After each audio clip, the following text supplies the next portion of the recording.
যুবক, তোমাদের কাছে ছোট একটু কথা।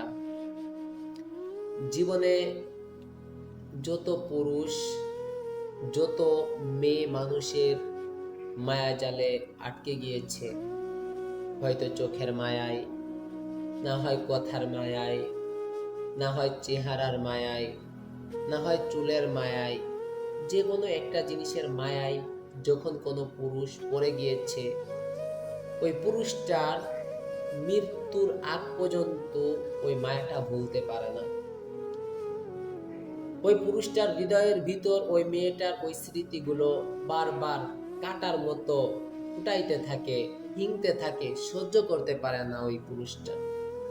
কিন্তু কোনো মহিলা, কোনো নারী, কোনো মেয়ে, ছলনাকারী নারী, তারা একটা পুরুষের কাছ থেকে আরেকটা পুরুষের কাছে যে ওই পুরুষের ভালোবাসা ভুলে যায়।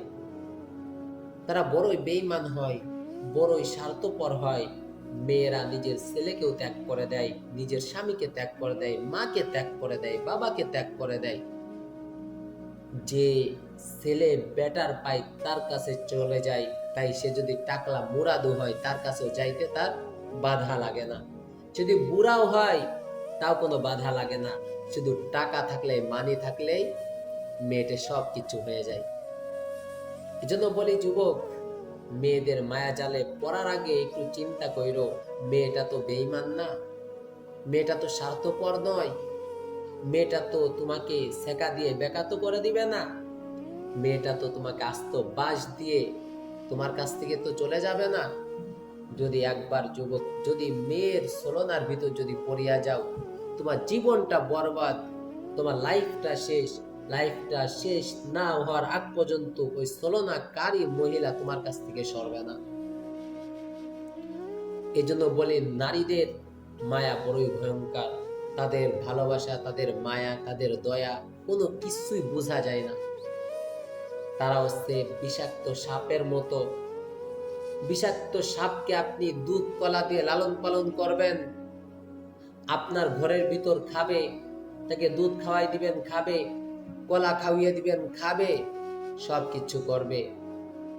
কিন্তু ওই সাপটাই সুযোগ পায়া আপনাকে এমন ভাবে সবল মারবে যে সবলে আপনার মৃত্যুবরণ হয়ে যাবে। রাতের আধারে এমন সবল মারবে, আপনার পাশে ডক্টর নাই, আপনার পাশে কবিরাজ নাই, আপনার মৃত্যু হয়ে যাবে। ঠিক যুবক, তুমি বিবাহের আগে কোনো নারীকে তুমি প্রশ্রয় দিতেছো, ভালোবাসতেছো, তাকে মায়া করতেছো, দয়া দেখাইতেছো, নিজের থেকে ভালোবাসা তাকে উজাড় করে দিতেছো, সবার থেকে তাকে বেশি ভালোবাসা দেখাইতেছো। দেখবে ওই ছলনাকারী নারী, ওই মহিলা, ওই মেয়েটা তোমাকে এমন ভাবে সেকা দিয়ে যাবে, লাস্ট পর্যন্ত তুমি হয়তো আত্মহত্যা করতে বাধ্য হবে, না হয় গাছ থেকে লাফ দিয়ে মরতে বাধ্য হবে, না হয় ঘরের ছাদ থেকে লাফ দিয়ে মরতে বাধ্য হবে, না হয় গলায় রশি দিয়ে মরতে তুমি বাধ্য হবে। এই জন্য বলি যুবক, মরার আগে ছেলে মেয়েদের কাছ থেকে দূরে সরে থাকো।